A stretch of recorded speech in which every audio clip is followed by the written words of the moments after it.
دار ہمارے ساتھ موجود ہیں. عمران خان صاحب, chairman Pakistan Tehreek Insaf. Thank you very much for joining اس خان صاحب. اسٹریٹ اپ یہ بتائیے گا کہ ایک تو 19ویں ترمیم جو ہے وہ منظور ہو گئی اور ظاہراً ججز کی تعیناتی کا معاملہ جو ہے وہ پارلیمان کی طرف سے دوسری مرتبہ جو ہے وہ طے ہو گیا. آپ کے خیال میں ان تمام آئینی قانونی معاملات کا اثر لوگوں پر پڑتا ہے یا یہ ہمارے ٹاک شوز کی ہی زینت بنتے رہتے ہیں؟ سب سے پہلے تو میں یہ جو انہوں نے پارلیمنٹری کمیٹی کو حق دے دیا ججز کی سلیکشن میں اس کا سخت مخالف ہوں, کیونکہ یہ جوڈیشری کی انڈیپینڈنس کی بنیاد کے خلاف ہے. دیکھیں کہ اب جج کا فیصلہ کرے گا ایک پولیٹیشن, وہ پولیٹیشن جو کہ پارلیمنٹ میں بیٹھا ہے, جس میں وزیر بھی بیٹھے ہیں اور ایگزیکٹو بھی پارلیمنٹ سے آ رہے ہیں. یہ کوشش کر رہے ہیں لوگوں کو یہ بتانے کی کہ یہ امریکہ کے اندر ججز کا ایک سینٹ کے اندر ہیئرنگ ہوتی ہے, لیکن سینٹ میں سے پریزیڈنٹ اور اس کی ایگزیکٹو نہیں آتا. سینٹ بھی ایک چیک ہوتی ہے ایگزیکٹو کے اوپر. یہاں پارلیمنٹ سے ہی پرائم منسٹر نکلتا ہے اور وزیر نکلتے ہیں, اور اس دیر وہی پارلیمنٹ فیصلہ کرے گی کون جج بن سکتا ہے کون. لیکن کاؤنٹر ہوتا ہے, دیکھیں جو پارلیمان جو ہے جو آئین بنا سکتی ہے اور آئین کے اندر ترمیم کر سکتی ہے, اور آئین جو مخرج ہے, جو سورس ہے تمام انسٹیٹیوشنز کی پاور کا, اگر وہ اپنے کلیکٹو وزڈم کے ساتھ 268 پلس ووٹس کے ساتھ ایک سٹیپ لیتی ہے تو ججز کو احترام تو کرنا چاہیے نا کلیکٹو وزڈم کا. کلیکٹو وزڈم یا کلیکٹو انٹرسٹ, سیلف انٹرسٹ, کیا یہ اس لیے انہوں نے کیا ملک کی بہتری ہے یا ان کی اپنی ذاتی بہتری ہے؟ دیکھیں نمبر 1 پرابلم پاکستان کا کرپشن, سب سے زیادہ بڑا ایشو ہے کرپشن. کرپشن کیوں ہے؟ کیونکہ جو پاور میں آتا ہے وہ ملک کو دونوں ہاتھوں سے لوٹتا ہے, اور یہ ہماری تاریخ ہے. اسی وجہ سے تیسری دنیا ہے, کیونکہ جو جوڈیشری ہے وہ حکومت کا حصہ بن جاتی ہے. جو ملک کامیاب ڈیموکریسیز ہے ان کی سب سے بڑی خوبی یہ ہے کہ اگر میں آج وزیر بھی بیٹھا ہوں مجھے عدالت انصاف کے کٹارے میں کھڑا کر سکتی ہے. لی کوان یو نے سنگاپور کو یہ جو میریکل بنایا ہے, سب سے بڑا کیا کہ 3 سٹنگ منسٹر اس کے پکڑے ججز نے کرپشن کرتے ہوئے. پاکستان میں ایک دفعہ آ جائیں وزیر بن جائیں, آپ کو این آر او بھی مل جاتا ہے, آپ کی چوری بھی معاف ہو جاتی ہے, آپ کو کوئی پوچھنے والا بھی نہیں ہے. اس کے لیے عوام سڑکوں پہ نکلی تھی, لوگوں نے جدوجہد کی, جس میں میڈیا کا بہت بڑا رول تھا, جس کے اندر وکیلوں کا, سول سوسائٹی. کیا ہم چاہ رہے تھے؟ ہم یہی چاہ رہے تھے نا کہ ایک ایسی عدلیہ ہو جو کرپشن, حکومت کی کرپشن روک سکے. اب انہوں نے جب پارلیمنٹری کمیٹی کے ہیڈ اور پولیٹیشنز بنا دیے جو فیصلہ کریں گے ججز کے اوپر, جن میں سے کئیوں کے اوپر مجھے شک ہے, کئیوں کی کریڈینشلز ٹھیک نہیں ہیں, پارلیمنٹ میں جعلی ڈگریز والے بیٹھے ہیں, کرپشن والے کیسز بیٹھے ہیں, این آر او والے بیٹھے ہیں. مجھے بتائیں کہ کیا وہ چاہیں گے کہ جج آزاد ہو جائے؟ لیکن عمران اس طرح تو پھر پارلیمان کو کچھ کام بھی نہیں کرنا چاہیے. یہ جو تہمت ہے جعلی ڈگریوں والی, نااہل لوگوں والی, کرپشن والی, ٹیکس نہ دینے والوں کی جو لمبی قطار ہے وہ پارلیمان کے اندر سب سے زیادہ لگی ہوئی, تو پھر پارلیمان کو تو پھر ڈسبینڈ کر دینا چاہیے. اس کو تو کوئی کام نہیں کرنا چاہیے, کوئی لیجسلیٹ نہیں کرنا چاہیے. لیکن اگر آپ جمہوریت کی بنیاد دیکھیں تو وہ یہ رکھی جاتی ہے کہ جو کوالیفائی کرتا ہے کینڈیڈیٹ الیکشن لڑنے کے لیے اس کے اوپر کوئی کرپشن کا کیس نہ ہو, کوئی جرم نہ ہو. یہ ساری دنیا کے اندر یہ ایک پری کوالیفیکیشن ہوتی ہے.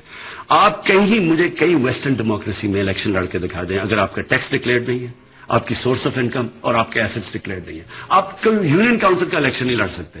اس کی وجہ سے ان کے جو لوگ ہوتے ہیں وہ اکاؤنٹیبل ہوتے ہیں, پبلک ان کو ٹرسٹ کرتی ہے. پھر میں ان کو کیوں ٹرسٹ کرتا ہوں, میں ان کو پھر موقع دیتا ہوں کہ میری زندگی کے فیصلے. لیکن کو ایوالو ہوتے ہوتے صدیاں لگ گئی تھی نا, وہ تو آپ خود بہتر سمجھتے, میں آپ کو کیا بتا رہا ہوں. وہ نظام جو ہے وہ سینکڑوں سال کے بعد ایوالو ہوا تھا, اور ہم جو ہے 5 سال کے اندر یہ تمام تبدیلی چاہتے ہیں. ہم کہتے ہیں جی کہ نمبر 1 جوڈیشری ہو, نمبر 1 پارلیمنٹ ہو, نمبر 1 میڈیا ہو, سب کچھ نمبر 1. ایسا تو نہیں ہوگا. کاش ہمارے پاس اتنا ٹائم ہو. جو آج پاکستان کے حالات ہیں, میں پہلے تو خیر یہ نہ سوچ لیں کہ آمدنی اور خرچے میں کوئی تقریباً 1 ارب روپے, 1000 ارب روپے کا خسارہ ہے. چلیں وہ چلیں چھوڑے, وہ کہیں گے کہ ہمیں بڑے مشکل حالات ہیں جو بھی ہیں. لیکن جو آج بیچارہ عام آدمی مہنگائی میں ڈوب رہا ہے, تنخواہوں میں گزارے نہیں ہو رہے لوگوں کے.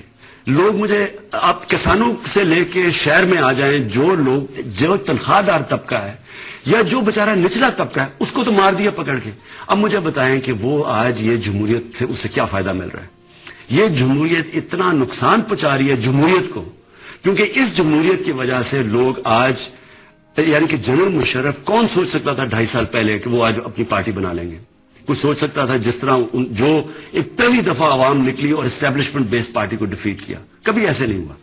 تو اگر آج وہ کر رہے ہیں تو یہ کیسی جمہوریت ہے؟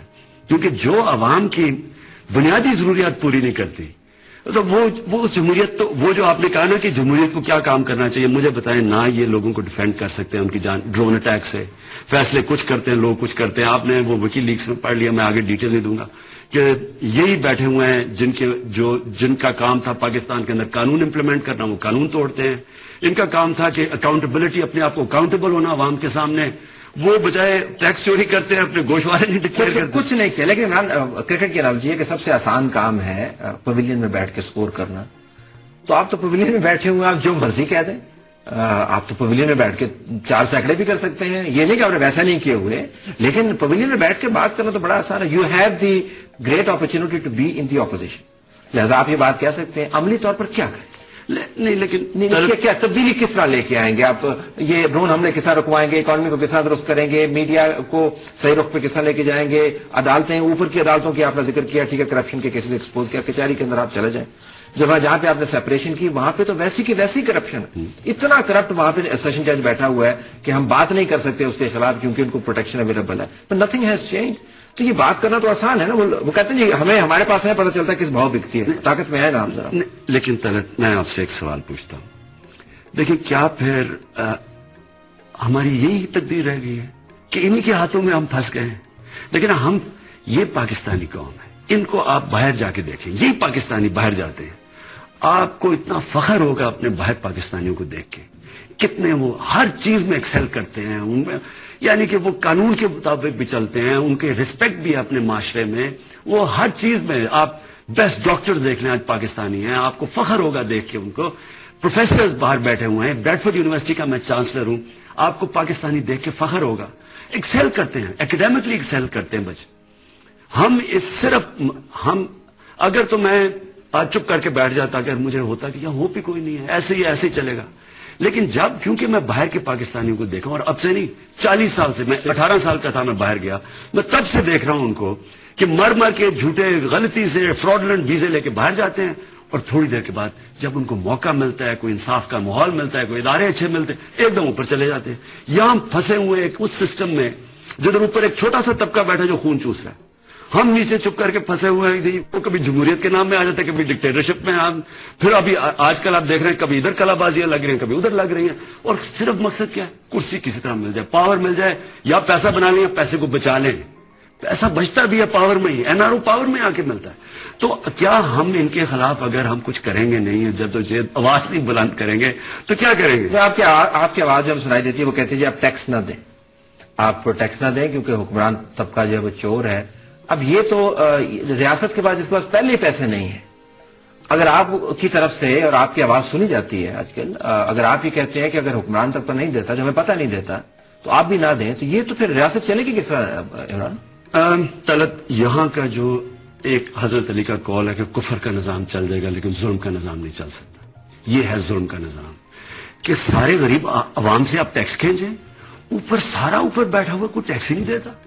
مجھے یہ بتائیں کہ میں واحد پاکستان، میں چیلنج کرتا ہوں، میں واحد پاکستان کا پولیٹیکل لیڈر ہوں جس کا سارا پیسہ اور جائیداد یہاں پڑی، جس نے باہر پیسہ کمایا. پیسہ میں نے باہر کمایا، سب کچھ میرا آج پاکستان میں. ایک جھیلا باہر نہیں ہے آپ کا؟ ایک میرا پیسہ باہر نہیں ہے، سب کچھ میں پاکستان. انویسٹمنٹ کچھ نہیں، کچھ نہیں ہے میرا پاس، سب کچھ باہر. میرا فلیٹ تھا وہ میں نے بیچا، یہاں گھر بنایا. جو میرا بینک میں پیسہ تھا سارا پاکستان، اس میں سب ٹیکس پیڈ اور سارا بینکنگ چینل سے آیا ہے، سارا ڈکلیئر پر ہے. اور میرا بینامی کچھ نہیں ہے، میرے سب کچھ میرے نام پہ ہے. یعنی کہ میں جو میرے نام پہ نہیں ہے وہ میں چیلنج کرتا ہوں لے کوئی. تو میں کتنے ٹیکس دیتے ہیں ویسے؟ میرا اس بار ٹیکس 18.5 لاکھ روپیہ تھا. اچھا میں صرف آپ کو یہ اس لیے کہہ رہا ہوں، میرے سے 4 لاکھ کم ہی ہے ویسے. لیکن آپ میرے سے زیادہ پیسے والے اب یہ کتنا یقین کرے گا، یہ ویور کتنا یقین کرے گا؟ نہیں لیکن ماشاء اللہ 350 گھر میں رہتے ہیں. آپ کا تو ماشاء اللہ پروفیشن ہے.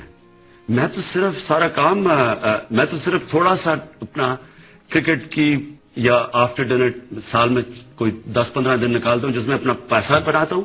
باقی سارا وقت میرا کام تو پاکستان. سارا کچھ ڈکلیئر ہے. میں صرف کہنا یہ چاہتا ہوں کہ یہ کیسے ہے کہ نہ سارے لیڈرز کا پیسہ، ان کی جائیدادیں، ان کے بینک بیلنس باہر پڑے ہیں اور اپنے نام پہ کچھ ہے ہی نہیں. آپ ان کے گوشوارے دیں کہ اپنے نام پہ کچھ رکھے نہیں ہے. اس کا مطلب کہ جب لیڈرشپ بینامی